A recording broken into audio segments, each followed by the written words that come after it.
Times square में भी की गई थी। हर साल इसकी 100 मिलियन से ज़्यादा बोतल्स बाहर के ममालिक में सेल की जाती हैं। मज़े की बात यह है कि रूह अफ़ज़ा की कीमत इन ममालिक में 4 गुना ज़्यादा है।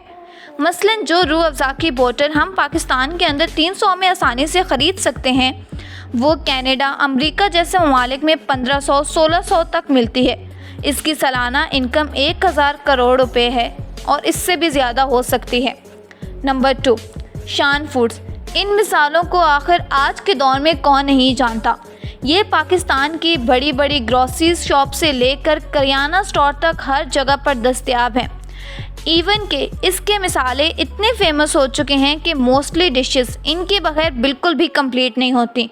ये ना सिर्फ घरों बल्कि बहुत से फेमस रेस्टोरेंट्स में भी यूज़ होते हैं।